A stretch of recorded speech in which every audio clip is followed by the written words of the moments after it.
This is Texas News Now, sponsored by Germania Insurance.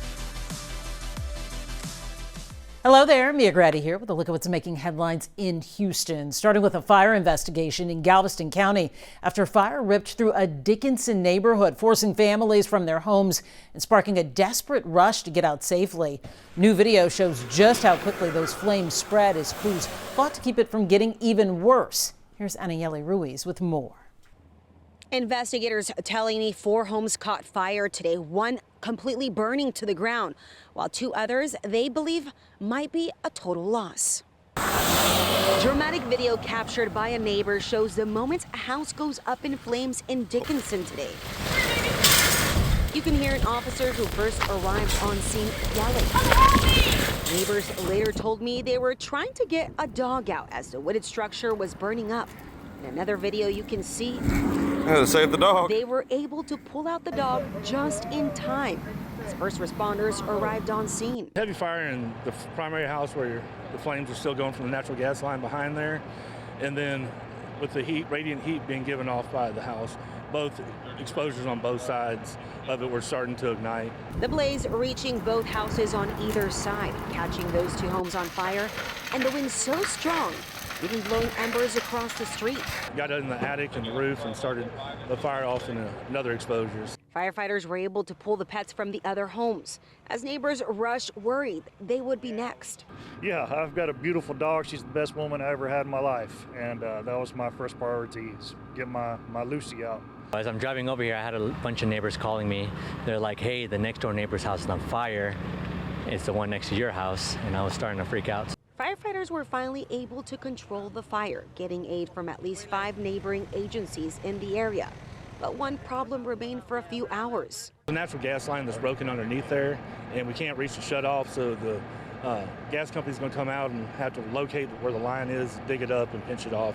The gas line burned until the gas company showed up and was able to shut it down.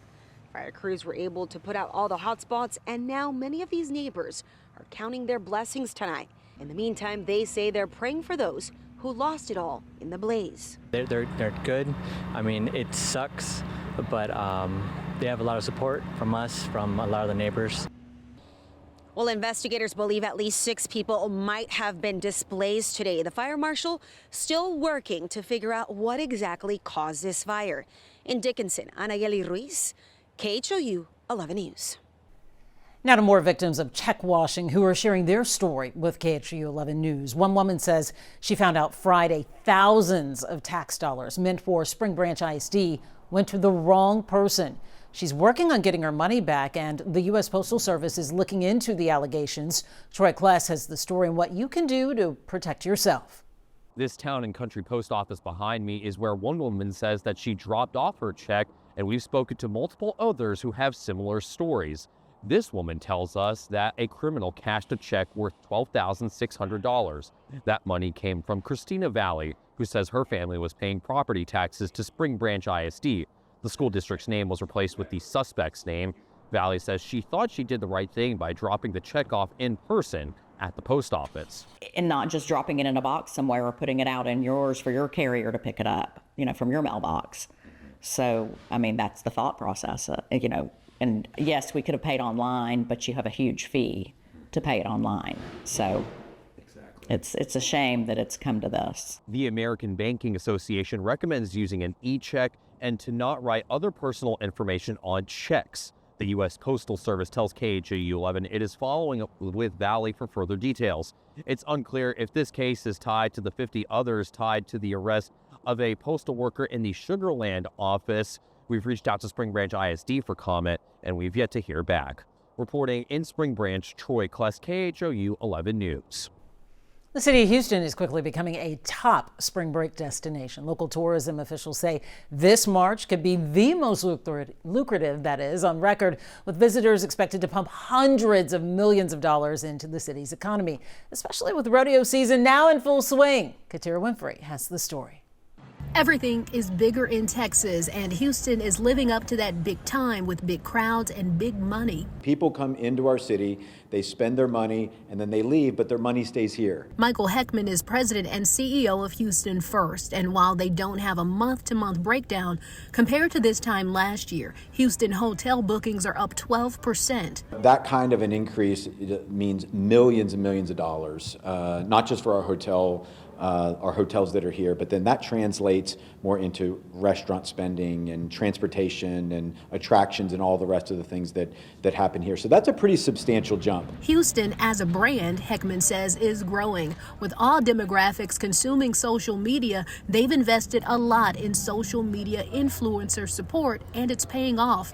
Lauren Bass is on spring break. I mean, honestly, trying to figure out what I was going to wear, I looked up TikTok videos from Houston Rodeo last year, so I think social media has a huge influential impact. March, Heckman says, economically is shaping up to be the best month ever, thanks to conventions, Rodeo Houston, Spring Break, the Baseball Classic, and up next, March Madness.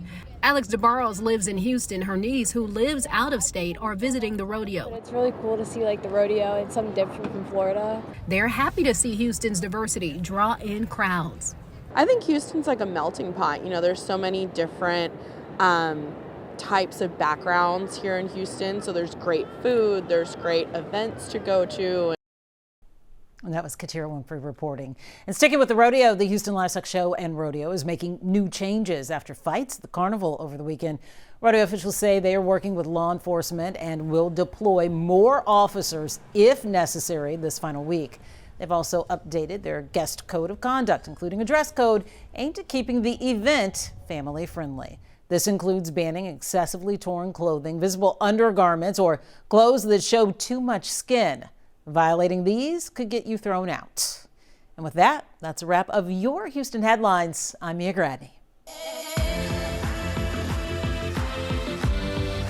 I'm Isis Romero, and this is the news in San Antonio. A woman working as a sign spinner was hit and killed by a rideshare driver over the weekend on Bandera Road. And we're learning the incident happened after the driver picked up two customers at a nearby restaurant. Mike Jimenez has the story.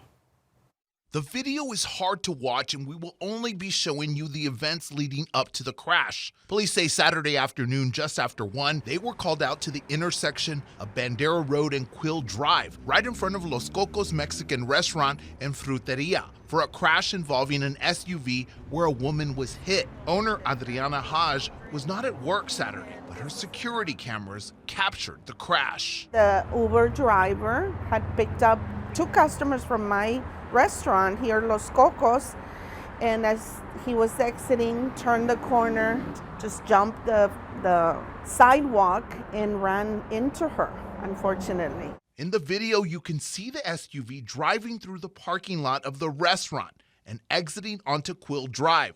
Then as the SUV is turning onto Bandera Road, the driver goes onto the sidewalk and hits the woman working as a sign spinner. She didn't have a chance to even move to the side or anything. It just came right at her. Police say the driver told them they meant to hit the brakes, but they hit the gas instead while accelerating off the road before hitting the woman, who died at the scene. Police say the driver was being cooperative with them, and the investigation is ongoing. The Bexar County Medical Examiner's Office identified the woman as 35-year-old Darlene Ibarra. Ibarra's father shared photos of her, including one with her children. Haj says it was very sad to see the crash on video, and another employee I spoke with said it was scary to watch. We were all, traumatized. Now, OSHA representatives were at the restaurant Monday afternoon interviewing Haj. She says they wanted to see the video and are looking to see if Ibarra was wearing the proper protection and to see if she was visible to traffic. Mike Jimenez, KINS 5. One woman is now rebuilding her life on the same property where her home once stood. But the trauma of that day still lingers. As Zach Briggs explains, fire officials are also reminding residents to stay vigilant as wildfire conditions continue. Along Big Leaf Road, Jessica Guerra and her family are trying to enjoy life and a new home. The community, my friends and my family, the church, they helped us out. A lot of donations, and I thankful for that. We just got what we can, but it's a home. It's on the same property where their old house burned to the ground last March. The fast-moving Duke Fire took over more than 240 acres, destroying 6 homes. Guerra still traumatized. I see fires on TV, and then if I see somebody throws a cigarette butt, there's times when people do barbecues. It just like startles me. And yet through the struggles, she's been keeping it together with the help of loved ones and a higher power. What's keeping me strong is my faith and my love and towards God.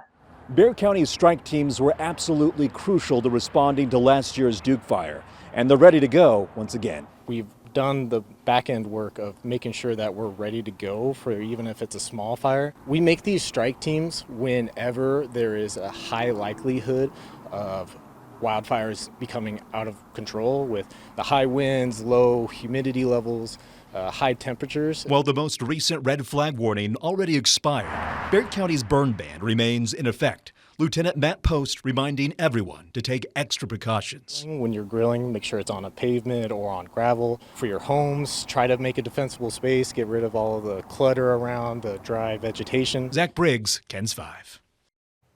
A 59-year-old man is behind bars charged with online solicitation of a minor. The Bexar County Sheriff says Lawrence Edward Paul was arrested after a weeks-long investigation. Authorities say he used the handle CheerDad online and texted at least 2 people who he thought were underage girls and allegedly asked them for sex. Instead, he was talking to investigators who showed up to a mall where the suspect was expecting to meet a 17-year-old girl. Sheriff Javier Salazar believes there could be more victims. What's extremely disturbing about this individual is he can't even keep straight how many young people he has talked to. He intimated to us that he's actually at certain times met with young ladies for sexual activity. He claims that the young ladies that he physically met with are older, not minors. And so I share that information with you because we strongly believe there's other victims out there. If you have any information on this case, you're asked to call the Bexar County Sheriff's Office. UT Health San Antonio is announcing its new Center for Excellence in Diabetes. The center is dedicated to advancing research and treatment for diabetes. Experts say nearly 20% of people in San Antonio are diabetic, and the need for resources has never been greater. They also shared this message about those who are still undiagnosed. About 1 out of 5 people that have diabetes don't know they have it. So we advise everybody, especially if you're over 35, to check your sugar. Go to your doctor, even if you don't have any symptoms, and your sugar might be high, and that might be the time to treat your diabetes. Currently, UT Health has 12 clinical trials that focus on prediabetes, heart failure, and kidney disease. And that's the news in San Antonio.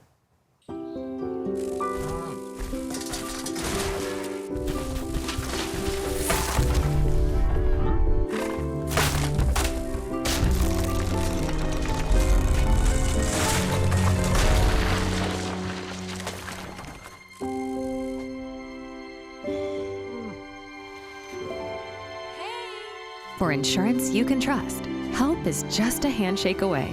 Find your local agent at germaniainsurance.com.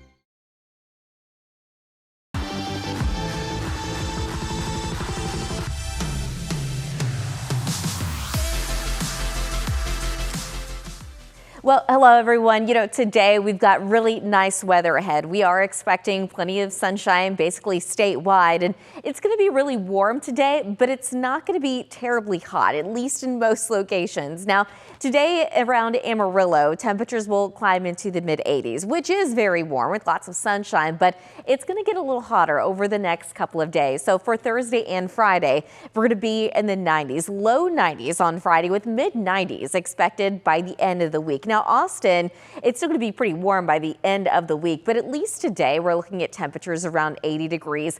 Upper 80s expected tomorrow with low 90s by the end of the week. Corpus Christi, a little on the cooler side, more pleasant at least. Temperatures in the upper 70s today, but low 80s move back in by the time we get into Thursday. And then on your Friday, temperatures climb into the mid 80s. Around North Texas today, a very nice day, so very pleasant, but temperatures climb into the upper 80s tomorrow. And then by the time we get to Friday, we will likely hit around 90 degrees. El Paso, warmer though, upper 80s today, low 90s tomorrow, mid 90s expected on Friday. And then going back down to around Lubbock, temperatures in the mid 80s today, mid 90s tomorrow with upper 90s expected by Friday. So there's not a whole lot going on weather-wise across the state over the next really even several days. We're expecting just plenty of sunshine. We don't have any big time storm systems on the way.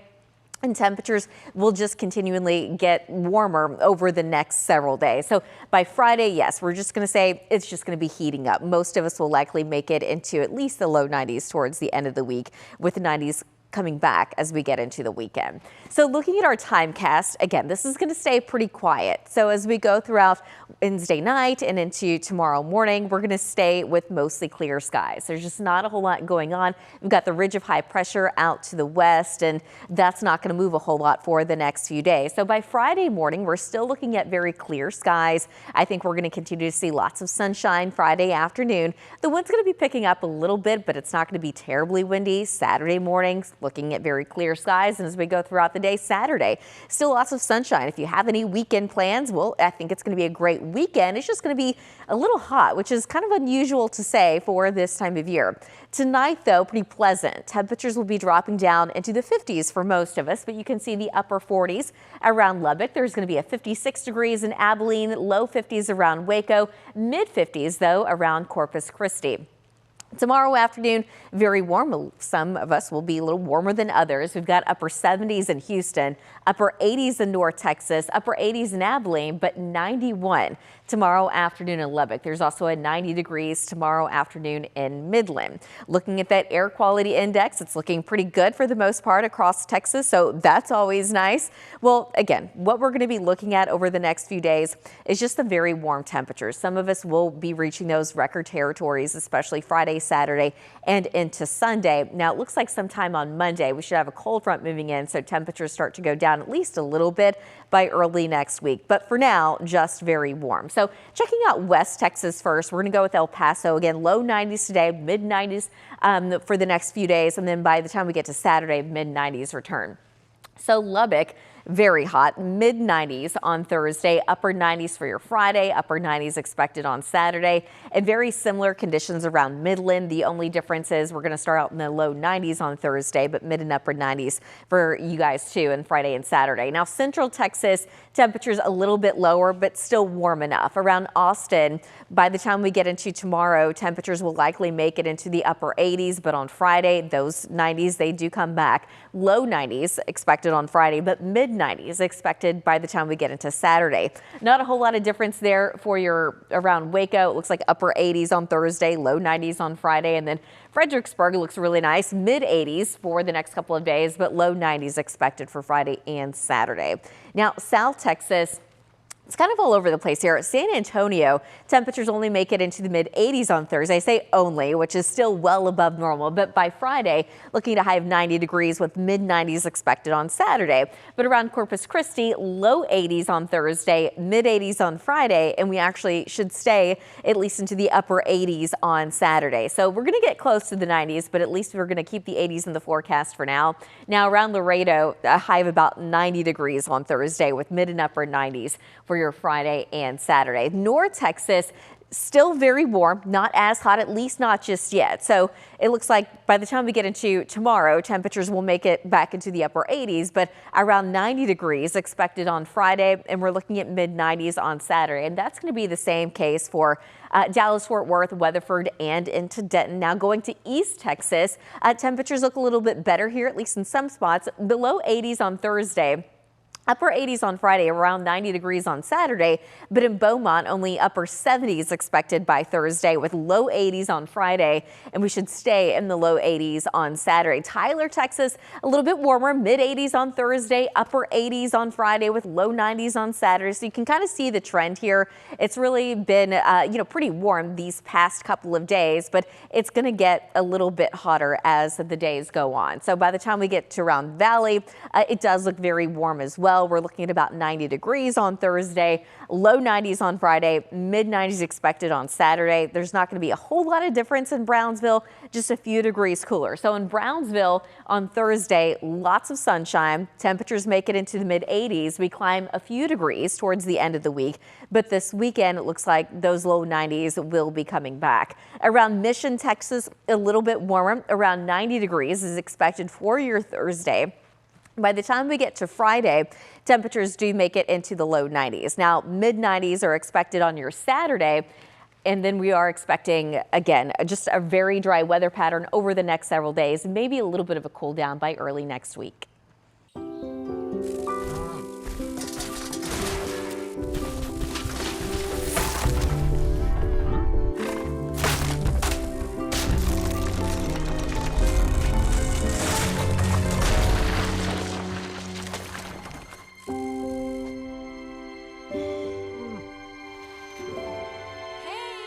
For insurance you can trust, help is just a handshake away.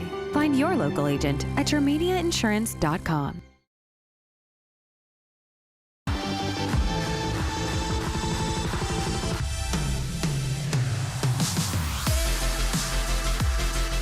I'm Teresa Woodard in Dallas with a look at what's making headlines in North Texas.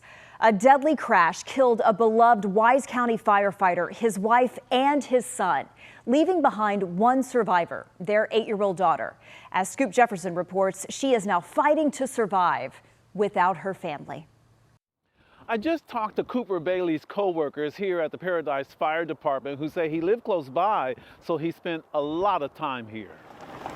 The huge loss at the Paradise Fire Department is still settling in. Him and I ran a call on Thursday together. After a tragic crash on March 14th that killed firefighter Cooper Bailey, his wife, and one of their children, his daughter, the only survivor. Bailey's fire department sharing his impact. He lightened up the room. He lightened up the room when he came in, when he stepped in. Investigators say firefighter Bailey and his 2 family members died in that crash Saturday evening. Their vehicle was involved in a collision along a roadway in Cook County. Bailey's 8-year-old daughter recovering at Cook's Children's Medical Center. It's going to be a big change. You know, he was our family, and it's not going to be the same. I mean, we're not going to be able to replace him. He's irreplaceable. Paradise firefighters set up this fundraiser, thankful for the support they're getting. And beyond these walls, the community is stepping up in a big way too. Miles away in Springtown at Fink's Backyard, more donations. Another Wise County first responder and his wife helping through their nonprofit, the Butterfly Bridge Foundation. Ryan sharing how he would encourage Cooper's daughter. I'd say try to follow in his footsteps. I would encourage her to do everything she can to be that selfless and be that big person. And despite grieving a great loss right now, we're still going to make those calls that need to come in. Like Cooper, his fellow firefighters remain dedicated, waiting on the next emergency call. In Paradise, I'm Scoop Jefferson. There are new plans to honor a fast food worker who was shot and killed at work by a 12-year-old boy. This happened in Keene, which is in Johnson County. Matthew Davis got into a fight with a customer at a Sonic there. The customer's wife then handed her nephew a rifle, and the boy shot Davis multiple times. The aunt pleaded guilty to providing the deadly weapon. She was sentenced to 25 years in prison. The city of Keene tells us they now plan to honor Davis with the dedication of a permanent memorial at that Sonic. It will be unveiled on April 2nd. For years, residents and business owners in Dallas's Deep Ellum neighborhood have been sounding the alarm about violent crime. Now, a revamped safety plan is being unveiled for the entertainment district, which is just east of downtown Dallas. This comes as North Texas prepares to host FIFA World Cup games all summer long. Here's Brittany Moncrief now with what's changing. For Brick and Bones in Deep Ellum, 2 streets made all the difference. We moved from Elm over onto Commerce just because of how much worse really you go 2 streets over, and it's that much worse. General Manager Tim Case has worked in Deep Ellum over a decade. It kind of goes in ebbs and flows as far as, like, we would say safety or demographic changes. This past Saturday, cell phone video captured this huge brawl on Elm Street, a street Tim hopes sees better control. As soon as the construction is done, you know, it's going to spread things out. I just hope that it doesn't continue to spill out this way. Which is why the Deep Ellum Foundation has launched the Deep Ellum Community Safety Plan 2.0. This one's all about proactivity, engagement, and policy change. So this program now includes a Deep Ellum Community Engagement Program to connect with youth, an expansion of their Eyes on Ellum camera network, and adding a second shift of 8 officers. We have them here 4 days a week. We want to see them here every single day of the week. They're also proposing an entertainment permit requirement to City Council for late night venues and started a nighttime advisory team. They're going out and walking and engaging, but we haven't touched everybody yet. We're really investing in how are we more deeply engaging with our businesses so they're all operating at the same standard and same level of safety. That engagement is what some, like Tim, Confidence is tough. I always maintain hope. Say is missing. You've got to try something. You can't just fold your hands down and do nothing. If for some reason it doesn't happen, we pivot and we find something else. All in effort of making a difference. In Deep Ellum, I'm Brittany Moncrief. Just over a week after a car crashed into a restaurant, thieves broke in to try to steal the cash from there. This happened in Louisville. The restaurant owner tells Tiffany Liu he is really hoping this stroke of bad luck ends soon. Hi, how are you? Well, I just can't wait to get a hold of these crawfish. I'll tell you later how they are. Mike Honey woke up with a craving. Oh, yes, I'll have a picture of that. Thank you, ma'am. You're so welcome. For juicy crawfish.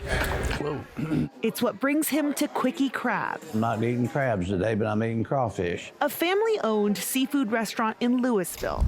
The food is great here. Use this other door. Which has seen better days. Oh, it did. I couldn't tell what hit it. The once glass windows are boarded up after this.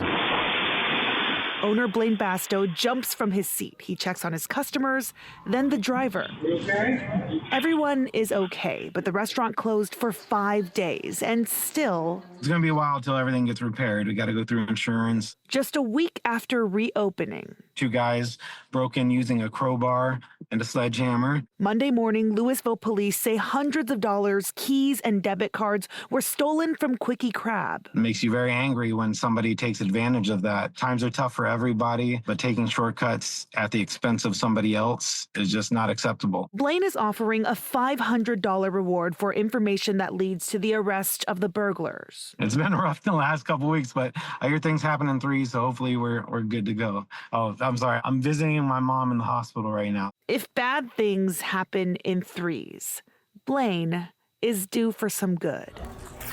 Very good. I just turned 80 years old and I've had a little bit of experience. And that good Hope their business keeps growing every day. Comes from the community. I want to support them and make sure that they're still here when I'm hungry. In Louisville, I'm Tiffany Liu.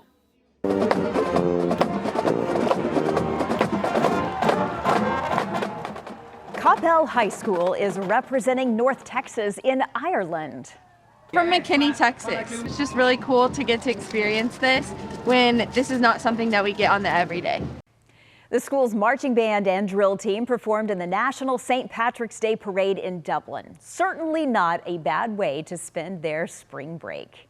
And those are your headlines from North Texas. I'm Bailey Bates. Here are your headlines from Central Texas. We're getting a look at what's left of Gatesville's historic downtown following Monday night's fire. You can see the flames that burned down 4 buildings and left at least 3 firefighters with minor injuries. Our Juliana Jackson tells us what we know. Overnight, flames erupting through a strip of historic buildings in downtown Gatesville. By the time it was over, an entire block of history was destroyed. Among the buildings lost was Lierd's Furniture Store and the Gatesville Messenger. It's pretty devastating for the community, and our hearts are really with these business owners. When I first got here last night, I met the editor of the Messenger, the Gatesville Messenger, and just had a a hard conversation about what he had lost, you know, and so we really feel for them. Crews are working to bring those walls down safely and quickly. And the challenge this morning is to get that wall down in the safest possible manner and the quickest possible manner. Just down the street from the destruction, 1854 Mercantile Boutique ordered pizza and opened their doors for their neighbors in need. We're just grateful to be in the shoes that we're in, where we're able to help in any way possible, and we're just glad that it didn't spread as far over here as it could have. Gatesville was founded in 1854, earned a spot on the National Register of Historic Places.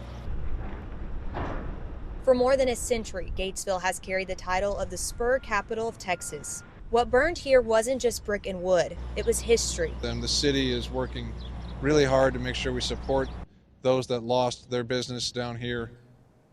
For many in Gatesville, this fire is more than just property loss. We heard from people who say it's the memories inside of these buildings and the history they held that hurts the most. Janice Vasquez with the Gatesville Messenger confirms the newspaper lost nearly everything in the fire, including decades of archives with papers dating back to 1936.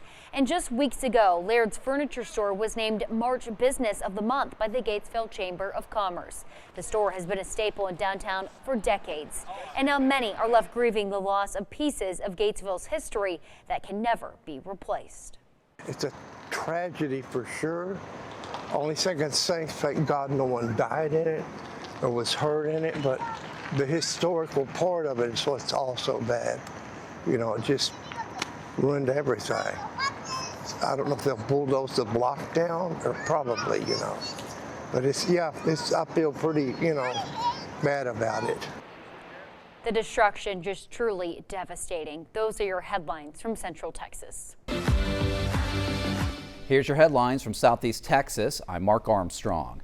We're continuing our coverage of Sunday evening shooting at Rogers Park in the west end of Beaumont. We were there Monday as 18-year-old Alexander Perkins was taken to jail from BPD headquarters. Now he, along with 19-year-old Dante Perkins and 18-year-old Christopher Herring, they're being charged with felony deadly conduct. Now, a judge has set their bonds at $500,000 each with conditions. That includes GPS monitoring, home confinement, and no contact with the victims. And it's just the latest instance of youth crime in Beaumont. FBI data shows that the youth make up a significant portion of violent crime cases in Beaumont. And 12 News went to the city to discuss what's being done about it. We've learned city leaders held an urgent meeting with Beaumont police and community partners. Officials say they're encouraging mentorship programs. Mayor Roy West's Coalition Against Violence is putting more resources in the community. Mayor West says that the way that they're handling disagreements amongst teenagers has to stop. The clear problem is these youth have guns, and that's how they go to settle problems is by shooting at one another, and that's unacceptable, and we have to intervene. The NAACP also holding a vigil Sunday night for families who've lost loved ones to gun violence.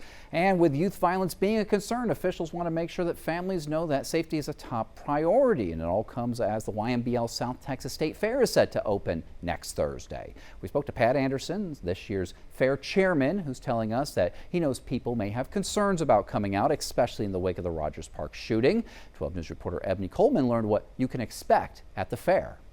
I would say to the people out there that we're probably the safest place you could be. At Doggett Florida Park Arena in Beaumont, preparations are already underway for the gates to open at the YMBL South Texas State Fair next week. And looking forward to people coming out here and have a good time enjoying it, bringing their family. But in the wake of Sunday night's shooting at Rogers Park, Chairman Pat Anderson says keeping families safe is now more important than ever. We'll have a clear bag policy.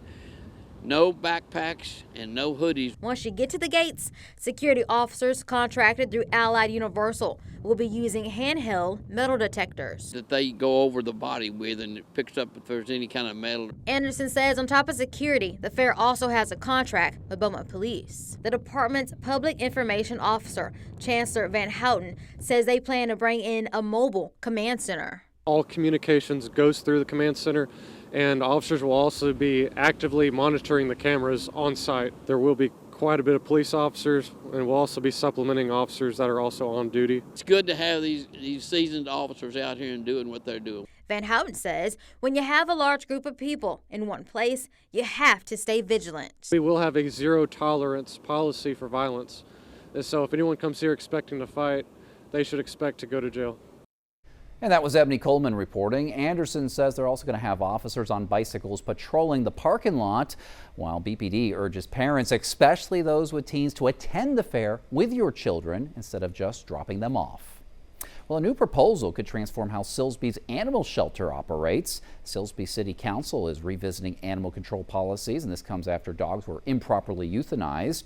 Monday night's meeting, it comes after dozens packed the City Council chamber last week demanding accountability from city leaders. And those tensions, they carried over into Monday's meeting as ongoing concerns about animal handling sparked heated public comments. In response, city officials, they introduced a proposed standard operating procedure outlining how stray dogs would be managed from intake through adoption. Now, under that plan, the facility would continue to operate as a no-kill shelter, aiming for at least 90% live release rate. Euthanasia, that would be limited to animals that are severely sick or determined to be a safety threat and require veterinary approval. We're going to continue to hear more about this policy from Silsbee city leaders and residents who say that improving documentation is key. And those were the headlines from Southeast Texas.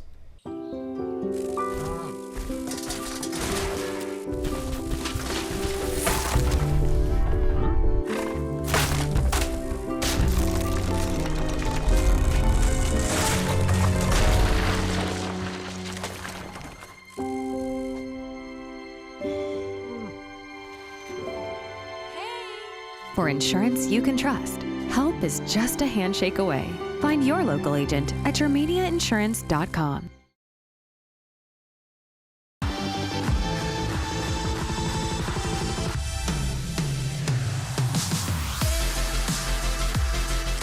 I'm Quita Culpepper in Austin. Pflugerville is facing yet another water emergency after crews found another water line break tied to the lake on Tuesday. City officials say Lake Pflugerville levels continue to fall, so they're urging residents to tighten their water use even more. Reporter Jessica Cha went out to Lake Pflugerville to check on water levels.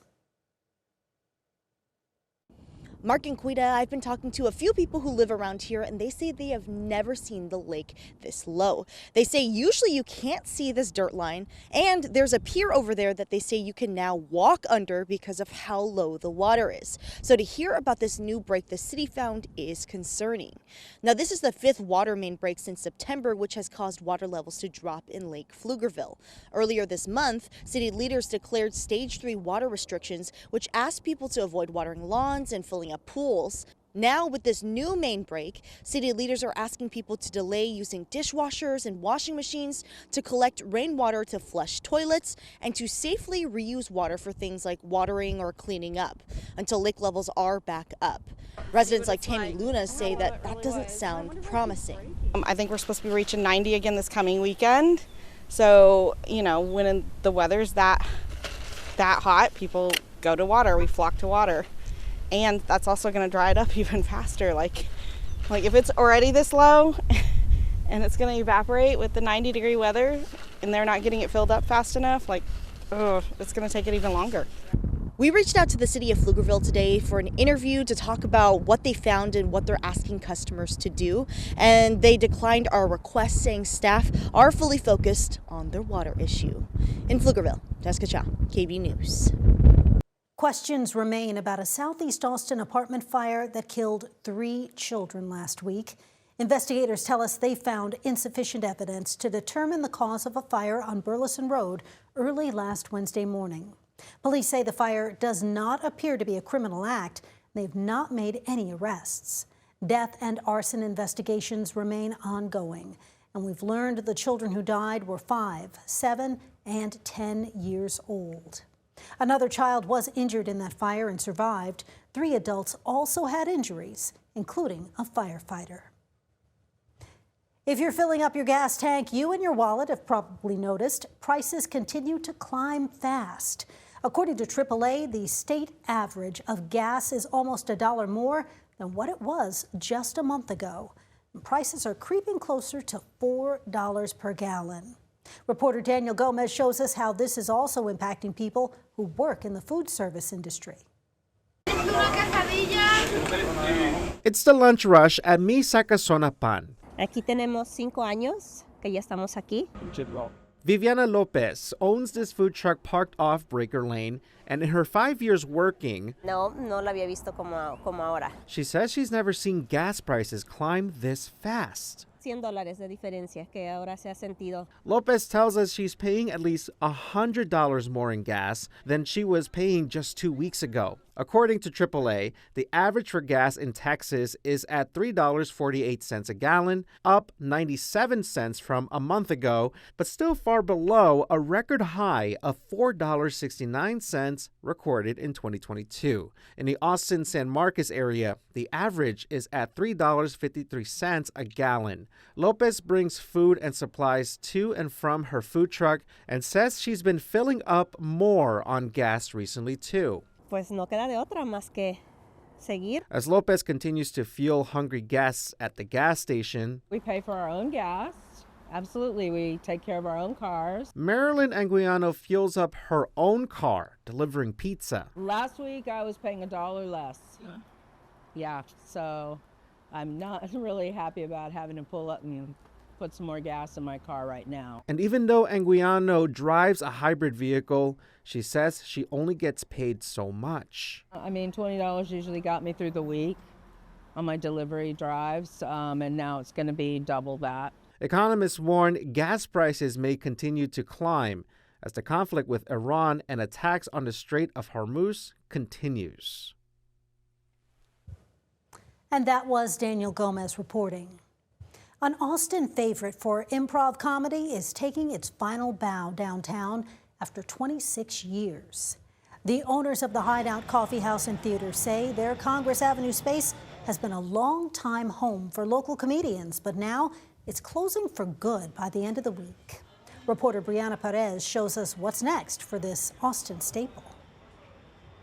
The spotlight is fading on one of Austin's longtime comedy stages. This beautiful, unique thing is just gone from here at least. The Hideout Theater is set to close its downtown doors this week after more than 2 decades of hosting improv shows and teaching students both on stage and in the classroom. Staff say the property has been sold. The new owner plans to turn it into a bar. I find that really, really sad that somebody can just come and buy a place and then tell you to leave. You know, we paid our rent on time. We did everything that we're supposed to do, and yet we still don't have the ability to keep going. A longtime performer and co-owner Jessica Arge says while it's sad to see it go, she'll hold on to the community that was built inside these walls.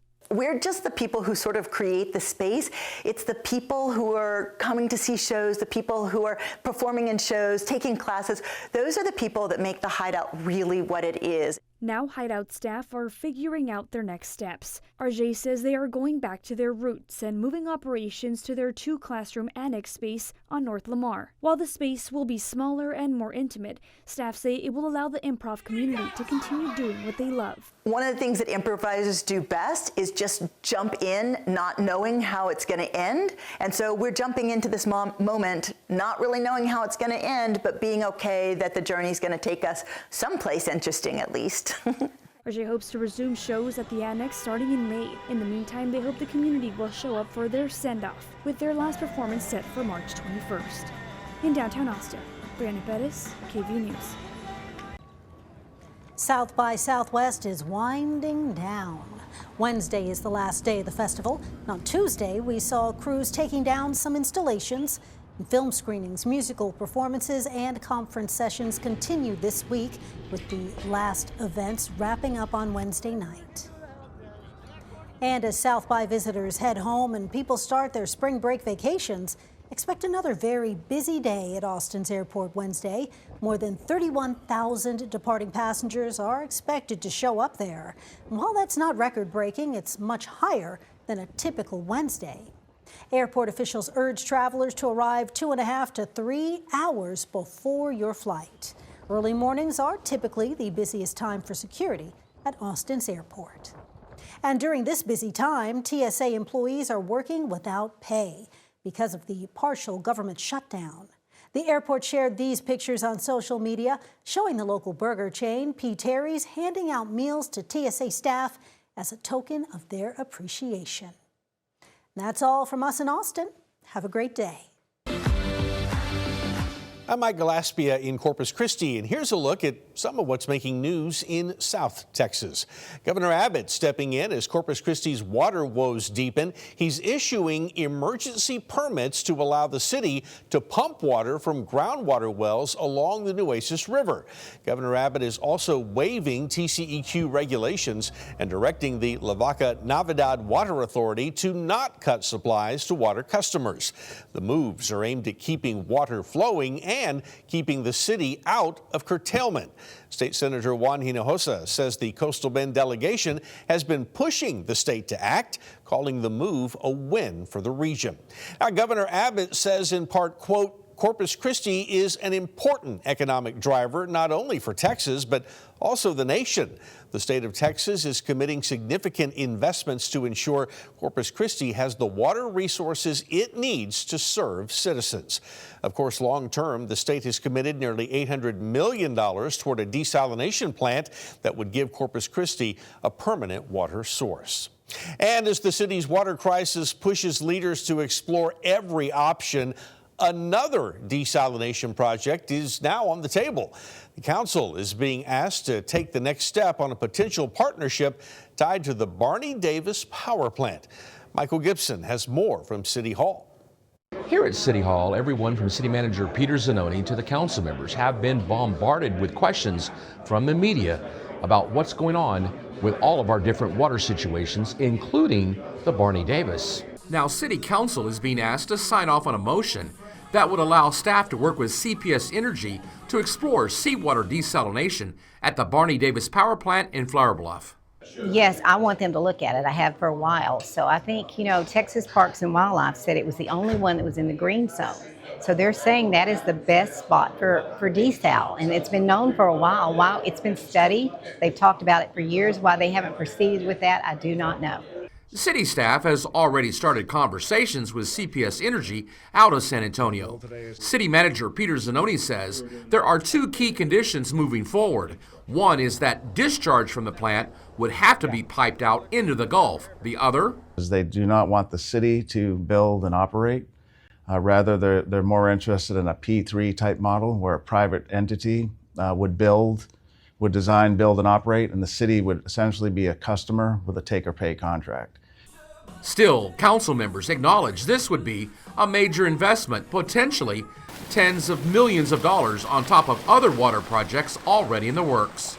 We can't do them all, but you also don't want to leave any stones unturned. I think there's some real headwinds on the Barney Davis power plant, but I think those will work themselves out, and then we'll have a better sense of reality after we negotiate this project with San Antonio. City Manager Peter Zanoni says this is not a quick fix. Permitting alone could take years. In the meantime, the city is also considering creating a public utility authority to help finance, develop, and operate a future desalination plant right here next to the Barney Davis plant. Michael Gibson, 3 News. Well, a quick update now as progress is being made on the demolition of Corpus Christi's Old Harbor Bridge. Video sent in to us from a viewer shows crews breaking down parts of the roadway of that bridge that had served the Coastal Bend for more than 60 years. The full demolition expected to wrap up this spring. The new cable-stayed bridge is the tallest point in South Texas, and it's been open since last summer. And that is a quick look at some of what's making news right here in South Texas.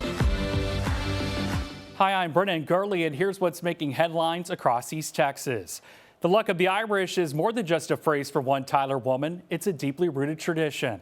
CBS 19's Ayanna Air takes us inside her transformed home for St. Patrick's Day. The luck of the Irish. Green is a staple for St. Patrick's Day. What's there not to like? I absolutely love it. And a staple for Lisa Moran's home in Tyler. I leave and the house is nothing. It's just normal. And I come home and it's just poof. It's St. Patty's Day. I'm Irish and I absolutely love St. Patty's Day. From leprechauns to clovers and even her dog Jet, Irish roots run deep in Lisa's family. It's a story that starts generations ago and still shows up in the color green. My great-grandfather came over from Ireland And he just absolutely loved it here. He was 2 years old when he was on the ship, came here, and then was raised in the United States. But every year for St. Patty's Day, it is a big deal in our family. I remember when my grandfather passed away, I was young, and my dad was like ready for a party. I'm like, I thought that was odd. And he said, this is how we Irish do it. She says her family tradition is celebrating with green food, drinks, and parties to honor loved ones. So why not have St. Patty's Day vibes in her home? Because my mom and I are very different. She is very less is best, and I'm like, more is better. And my dad would love this. Helping bring that vision to life is floral designer Chris Brown, who spent more than 20 years creating moments like these and shares those same Irish roots. You know, that's probably the most exciting thing about what I do. It's to see the reaction and to see how well she appreciates everything. Lisa even gives her employees clover necklaces. For Angela Hobson, it's extra special. It makes me feel connected to my family, especially my mother's side of the family, and then also to Lisa, who's kind of like family now too. And the spirit of the holiday doesn't stop at her front door. Lisa shares the luck, gifting her employees clover necklaces as a symbol of faith, hope, and love. I just think it's great no matter what you are, if you're Irish or whatever nationality you are. I think it's great to embrace your roots and just, celebrate where you came from. And we happen to come from Ireland, so. For CBS 19, I'm Ayana Aird. From the kitchen counter to a growing company, one Tyler business is taking a sweet step forward. In this CBS 19 exclusive, the owner of Apple Gal tells our Nayeli Carrillo how her gourmet caramel apple hobby turned into a booming East Texas business. A core piece of the 903. Starting to make the apples out of my house is what I did just for fun, and I had no clue it would turn into this. Will soon be in Waco. I never suspected being here. I never suspected going to Waco. Monday, Morgan Francis, the owner of Apple Gal, confirmed what many had already been speculating. People have been guessing and trying to figure out where we're at. I have alluded, but I have not explicitly said. While opening up her own business was just a dream a few years ago. Fantasized of opening my own business for a while. I didn't know exactly what it would look like, but I always thought about it and dreamt about it for years. She is now gearing up to open her second location. Everyone knows Waco for Chip and Joanna in the Magnolia District. And I would not be lying if I said that the new location, you could throw a rock and hit the entrance to Magnolia. Not just as a proud entrepreneur, but a proud wife and mother of 4. She encourages other East Texans to chase their dreams, even when it gets tough. We all think we're in control, but we are not. And so the advice is work really hard for something that you're passionate about and love, and things will fall into place when they're supposed to. Morgan says she's enjoyed serving up tasty caramelized apples of all kinds of flavors to East Texans for the last 3 years. When people come in and they say they've never had it before, or they haven't had a caramel apple since they were a kid at the fair, it is such a fun culture and community that we've built. And that is one of my most favorite parts. She's now excited to bring that same sweet experience to Central Texas, and soon. I operate at lightning speed, and my goal is April 1st. In Tyler, Nayeli Carrillo, CBS 19. The kitchen is all built out. The place is beautiful, and it is ready to go. And those apples are delicious. And that's your East Texas headlines. I'm Brennan Gurley. Texas News Now is sponsored by Germania Insurance.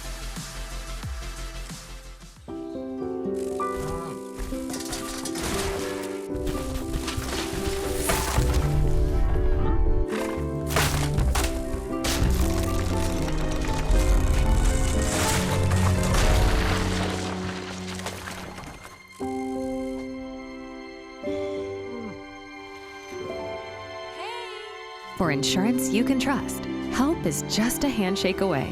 Find your local agent at germaniainsurance.com.